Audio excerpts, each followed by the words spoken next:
Hi guys, this is Nick the Abangers, ang lagi nakabang kay Coco. Pumawi si Coco, maghapong natulog dito sa loob. Nakalak pa yung kanilang mga paa. At nung gabi, si Coco lumabas doon sa garden. Ang lakas ng kulog at saka kidlat, umuulan na rin. Yung pala, nag-stay siya doon, kaya ang nangyari sa kanya, napatakan siya ng tubig.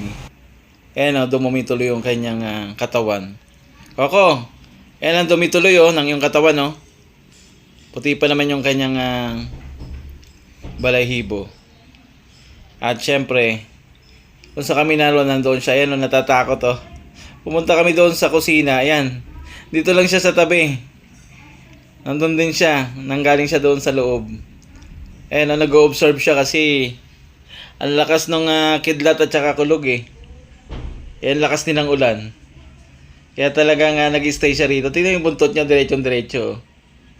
Talagang pinapakiramdaman niya. Ayan, oh. Pala yung galaw ng ulo niya, nadidinig niya.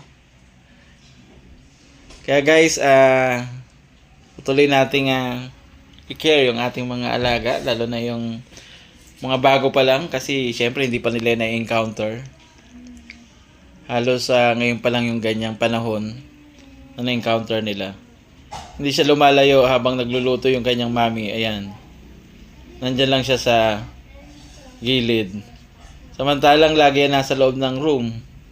Lalo na pag gantong oras kasi malamig yung simento.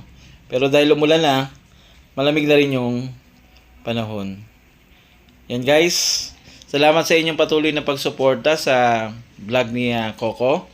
At salamat sa lahat na nagko-comment. Nawa ay patuloy nyo subaybayan yung kanya mga iba pang mga videos. Simula doon sa panahon na siya ay maliit pa, maaaring nyo mapanood sa kanyang mga naunang vlog. Ay marami-rami na rin yan na vlog ni Coco. Kaya patuloy nyo rin subaybayan ang kanyang buhay. At nawa ay marami siyang matutunan. Kasama si Ate Cupcake niya at ang mga kittens. At syempre, nakakatanggal din ng stress itong mga pusang ito. Talagang hindi ko lang nabibidyohan yung iba. Minsan nakadikit sa'yo. Minsan pumapatong sa tiyan ko. Ayun, nakasubsob yung mukha niya. Ayan guys, oh. Ramdam niya yung lakas ng ulan. At pabukso-buksong pagkitlat at pagtulog. Ayan, ito yung ating paligid dito talaga. Talagang umuulan na lakas din ang ulan. Salamat sa Panginoon at umuulan na. At nung kumulog ulit, ayan biglang nagtatakbo, pumunta doon sa ilalim. Ayan, doon sa may cooler. Naalala niyo yung cooler na yan, yung panahon na maliit pa siya? Nung